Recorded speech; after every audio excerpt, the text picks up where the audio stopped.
Hello everyone. In this video, we will see some of the biggest mistakes that I made during my UPSC preparation. ये गलतियां किताबों से related नहीं होगी कि ये बुक पढ़नी है, ये बुक नहीं पढ़नी, या इस तरीके से टेस्ट देने हैं, इस तरीके से न्यूज़पेपर पढ़ना है। ये बहुत ही जनरल गलतियां होंगी जो जिससे कि आप में से बहुत सारे लोग रिजोनेट कर पाएंगे। तो सबसे पहली और सबसे बड़ी गलती जो करते हैं, नॉट मेंटेनिंग द कंसिस्टेंसी। आप अपनी तैयारी शुरू कर देते हैं, शुरू में जोश रहता है, 1-2 महीने इंसान बहुत अच्छे से पढ़ता है, फिर धीरे धीरे जोश ठंडा होते जाता है और अपन पढ़ाई भी अपनी इतनी अच्छा ध्यान नहीं दे पाते अपन। ऐसा स्पेशली बीच के समय में होता है। इनिशियली इंसान ज़्यादा पढ़ता है, एग्जाम के टाइम पे ज़्यादा पढ़ता है, लेकिन बीच के समय में, ये जो अभी का समय चल रहा है, इसमें जो जैसे कि 2024 में जिन्हें देना है, वो उस समय थोड़ा उस बहुत सारे ऐसे बच्चे होंगे जो इतने अच्छे से नहीं पढ़ पा रहे होंगे। तो it's okay to read less. आप कम भले ही पढ़ें, 5 से 6 घंटे पढ़ें, बट डू इट डेली। ठीक है, इवन आप 6 घंटे भी अगर रोज पढ़ रहे हैं अभी से लेके 2024 के एग्जाम तक, तो लगभग आपकी सारी तैयारी अच्छे से हो चुकी होगी। So please maintain the consistency. और ये सबसे बड़ी गलती है जो लोग करते हैं कि नॉट मेंटेन द कंसिस्टेंसी। दूसरा, procrastination. Always remember that you have enough time only if you do judicious utilization of that time. ठीक है, आप में से बहुत से लोग 2024 और इवन 2025 2026 कभी की भी तैयारी कर रहे हो, आपको लगेगा कि अभी बहुत समय है 2024 के लिए या 25 के लिए। ऐसा नहीं होता है। समय तभी सफिशिएंट होता है जब आप उसका अच्छे से यूटिलाइजेशन करते हैं। आप रोज अगर मेहनत करेंगे, कंसिस्टेंट रहेंगे, अच्छे से तैयारी करेंगे, तभी आपका समय होगा। अगर आप चीज प्रोक्रेस्टिनेट करते रहेंगे, चीजें कल को टालते रहेंगे, तो आपको बहुत जल्दी समय निकल जाता है, पता भी नहीं चलता। ठीक है, एक ये इंपॉर्टेंट चीज है कि going forward without any planning. ठीक है, इनिशियल स्टेजेस में जब मैंने प्रिपरेशन स्टार्ट की थी, तो मैंने प्लान नहीं बनाया, मैं ऐसे ही एनसीईआरटी ले आया, वो पढ़ने लगा, फिर बेसिक बुक्स पढ़ने लगा, मतलब मैं बहुत रैंडमली चल रहा था।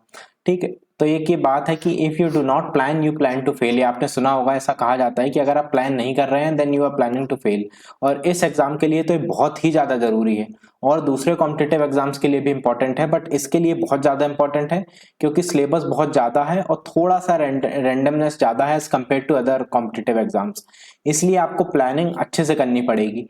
प्लानिंग का मतलब क्या होता है, जब भी आप प्रिपरेशन स्टार्ट कर रहे हैं, आपको एक ब्रॉड आउटलाइन होनी चाहिए, एक ब्रॉड टाइम टेबल होना चाहिए कि आप कब क्या करेंगे। ठीक है, एक ब्रॉड टाइम टेबल आपका तैयार होना चाहिए, आपके ब्रॉड सोर्सेस तैयार होने चाहिए। डेफिनेट सी बात है, जैसे कि मैं वर्ड ब्रॉड यूज कर रहा हूँ, इसका मतलब ये है कि मोटा मोटा आपका तैयार होना चाहिए। छोटे मोटे मॉडिफिकेशन तो डेफिनेटली सबकी तैयारी में होते हैं, बट ये बहुत इंपॉर्टेंट है कि आपको ये पता हो आप क्या पढ़ने वाले हैं आगे, और आपका एक ब्रॉड टाइम टेबल मतलब ये आपको पता हो कि 1-2 महीने में मेरा ये हो जाएगा, उसके बाद मेरे ये हो जाएंगे, मतलब महीने के वाइज एटलीस्ट आपका तैयार हो टाइम टेबल। इसके बाद इग्नोरिंग एसेंशियल्स। ठीक है, एसेंशियल चीजें क्या होती हैं, जैसे कि प्री के लिए क्या एसेंशियल होता है। प्री के लिए एसेंशियल होता है कि आप अपनी सारी बेसिक बुक्स पढ़ लें, आप किसी भी सोर्स से करंट अफेयर्स पढ़ लें। ठीक है, इसके अलावा आप जो भी वैल्यू एडिशन होता है वो कर लें, सी सेट की अच्छे से तैयारी कर लें, इसके अलावा पीवाई क्यू कर लें, इसके अलावा क्या होता है, मॉक्स आप लगा लें। ये सारी चीजें एसेंशियल है। इसी तरह मेंस के लिए भी ऐसे ही होता है। मेंस का आप एक तो यही बेसिक बुक्स आप पढ़ लें, इसके अलावा जो सिलेबस में टर्म्स दिए हैं वो पढ़ लें, उस पर अपने नोट्स बना लें, इसके अलावा पीवाई क्यू देख लें, है ना, इसमें ही मॉक्स लगा लें। ये दोनों प्री और मेंस के लिए। इसी तरह इंटरव्यू के भी अपने एसेंशियल होते हैं। तो ये चीजें एसेंशियल हैं, ये आपको करनी ही करनी है। अगर आपने ये चीजें नहीं की तो आपका सिलेक्शन नहीं होगा। ठीक है, इनमें से कोई भी एक भी चीज आप मिस नहीं कर सकते। आप ये बहुत इंपॉर्टेंट है। बहुत सारे लोग इग्नोर कर देते हैं कुछ चीजें, जैसे बहुत सारे लोग सीसेट छोड़ मतलब इतने अच्छे से नहीं पढ़ते। छोड़ता कोई नहीं है कोई चीज, बट आपको बहुत अच्छे से करनी है एसेंशियल चीजें। बहुत ज्यादा लोग पीवाई क्यू अच्छे से नहीं देखते हैं, मॉक्स नहीं लगाते फुल लेंथ, या करंट अफेयर अच्छे से नहीं पढ़ते। कोई भी चीज आप अगर इग्नोर कर देंगे, एसेंशियल है अगर वो चीज, तो आपका सिलेक्शन होने के चांस बहुत कम हो जाएंगे। ठीक है, many ignore what they don't want to deal with. Ignoring doesn't change things, it doesn't make them go away. है ना, आप वो चीजें इग्नोर कर देते हैं जिनसे आप डील नहीं करना चाहते। जैसे किसी की मैथ्स खराब है तो वो टालते रहेगा, प्रोक्रेस्टिनेट करते रहेगा कि यार सी सेट कल कर लूंगा, बाद में कर लूंगा, पेपर के 1 महीने पहले कर लूंगा। बट ऐसा होगा नहीं, है ना, आपको डील करना पड़ेगा उस चीज से, आपको मेहनत करनी पड़ेगी, तभी वो आपका अच्छा होगा। और ये एसेंशियल चीजों के लिए तो बहुत ही जरूरी है। जो भी चीजें एसेंशियल है उसको आपको अच्छे से पूरा करना है। एक और चीज है कि not having faith in one self. ये तो सबके साथ होता है। है ना। आप तैयारी कर रहे हैं, चाहे जितनी भी अच्छी तैयारी कर रहे हैं, चाहे जिसकी बहुत अच्छी रैंक भी आती है, उनके साथ भी आप उनसे पूछेंगे तो ये बहुत बार होता है कि आपको अपने आप पे फेथ नहीं रहता, भरोसा नहीं होता कि यार होगा कि नहीं। खासकर उनके साथ होता है जिनका एजुकेशनल बैकग्राउंड इतना अच्छा नहीं होता, ठीक है। एजुकेशनल बैकग्राउंड इनका इतना अच्छा नहीं होता, अगर आप अच्छे कॉलेज से नहीं पढ़े या पहले आपके अच्छे नंबर नहीं आए तो थोड़ा कॉन्फिडेंस कम रहता है, फेथ कम रहता है अपने आप पे कि यार मैं कर पाऊंगा कि नहीं। तो ये फेथ होना बहुत जरूरी है।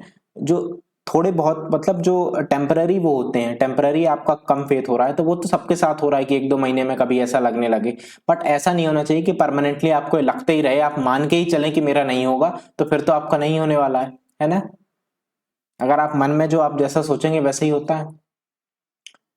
और ये बहुत, ये मेरे ख्याल से सबसे इंपॉर्टेंट है इसमें, it's important to do even if you do not do it perfectly. ये बहुत ज्यादा इंपॉर्टेंट है। जब मेरा सिलेक्शन हुआ मुझसे बहुत सारे लोग पूछने आए तो वो एडिशनल चीजें पूछ रहे थे कि और क्या करें और क्या करें, ये कैसे अच्छे से कर लें, वो कैसे अच्छे से कर लें, और अल्टीमेटली इंसान करता कुछ नहीं है। अंत में जब पेपर के 2-3 महीने बचेंगे तब आपको एहसास होगा ये कि जो ये बेसिक बुक्स हैं इन्हीं को मैं अच्छे से पढ़ लूं, एक जगह से करंट अफेयर पढ़ लूं, पिछले साल के क्वेश्चंस लगा लूं, इतना ही समय होता है यही सब चीजें करने का और यही सब चीजें की जाती हैं। So it's important to do, भले ही आप उसे परफेक्टली नहीं कर रहे हैं, आपको लग रहा है कि आपके सोर्सेज इतने अच्छे नहीं हैं, आपकी जो मेथड है पढ़ने का वो इतना अच्छा नहीं है, आप बहुत सारे टॉपर्स की वीडियो देख रहे हैं, बहुत सारे टीचर्स से बात कर रहे हैं, अपने सीनियर से बात कर रहे हैं, बट ये आपको एक्सेस में करने की जरूरत नहीं है। आपको अल्टीमेटली करना वही है ना। अल्टीमेटली मैं बता रहा हूँ ना, जो एसेंशियल चीजें हैं यही करनी रहती हैं। आप इधर उधर घूमते रहेंगे, 10 चीजें ढूंढते रहेंगे, 10 जगह से कोचिंग करेंगे, कहीं से क्रैश कोर्स, कहीं से कुछ, अल्टीमेटली यही चीजें हैं एसेंशियल चीजें जो करनी पड़ेंगी आपको, और इसी से आपका सिलेक्शन होगा।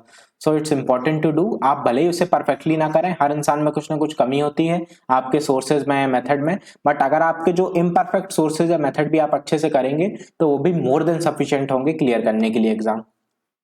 एक और चीज है गेटिंग टू इमोशनल। आप बहुत ज्यादा इमोशनल हो जाते हैं, जैसे कि सपोज किसी को वर्ल्ड हिस्ट्री पसंद है, या किसी को पोस्ट इंडिपेंडेंस हिस्ट्री पसंद है, किसी को एंशियंट या मेडिवल हिस्ट्री पसंद है, तो उसमें बहुत ज्यादा समय लगा रहा है, एक एक महीना लगा दे रहे हैं, बट ये तो जरूरत है नहीं क्योंकि इससे बहुत कम क्वेश्चन आते हैं। तो आपको बहुत ज्यादा इमोशनल नहीं होना है, हमेशा प्रैक्टिकलिटी रखनी है, ऑब्जेक्टिविटी रखनी है। कॉम्पिटिटिव एग्जाम निकालने के लिए दो बहुत इंपॉर्टेंट चीजें हैं, आपको प्रैक्टिकल होना पड़ेगा, आपको पता होना चाहिए कि किससे कहाँ से कितना आ रहा है, किस तरीके से आपको पढ़ना है, आपको इमोशन में नहीं बहना है, ठीक है। प्रैक्टिकलिटी ऑब्जेक्टिविटी बहुत जरूरी है। और एक और चीज है नॉट टेकिंग ब्रेक्स। अपन आप लगता है कि यार बहुत कठिन एग्जाम है, बहुत ज्यादा सिलेबस है, मेरा बहुत सिलेबस बचा है, आप लगातार पढ़ते रहते हैं एक एक दो दो महीने तक, बट ऐसा नहीं होना चाहिए। ब्रेक लेना चाहिए। Taking break is not a sin, everybody everyone needs rest after working hard. आपने बहुत मेहनत कर ली, 10 दिन 15 दिन अगर आपने बहुत अच्छे से पढ़ लिया है, इवन अगर आपने एक हफ्ते भी बहुत अच्छे से पढ़ लिया है जितना आप पढ़ना चाहते थे, तो उसके बाद अगर आप एक दिन कंप्लीटली भी ब्रेक ले लेंगे तो उससे बिल्कुल भी फर्क नहीं पड़ता है, ठीक है। तो आपको ये ब्रेक, और इवन आपको अगर नहीं भी लग रहा है तो भी 15-20 दिन पढ़ने के बाद तो मैं एडवाइस करूंगा कि आप एक दिन का ब्रेक ले ही लें, बिकॉज अल्टीमेटली फिर ये बहुत लंबा एक मैराथन की तरह है, 1 साल 2 साल 3 साल 4 साल निकल जाता है बहुत जल्दी समय, आपको पता नहीं कितने समय तक तैयारी करने पड़े, तो आपको ब्रेक लेना चाहिए जिससे कि आपका माइंड फ्रेश रहे और आप अच्छे से तैयारी कर सकें। तो ये कुछ मिस्टेक्स थी जो मैंने की, बट मैंने धीरे धीरे इन पर सुधार लाया, और जैसे जैसे मैंने फर्दर अटेम्प्ट्स दिए, एक एक साल गुजरा, तो मुझे चीजें समझ आई कि मैंने क्या गलतियां की थी, और मैं आपके साथ शेयर इसलिए कर रहा हूँ जिससे आप ना करें गलतियां। Thank you all for watching.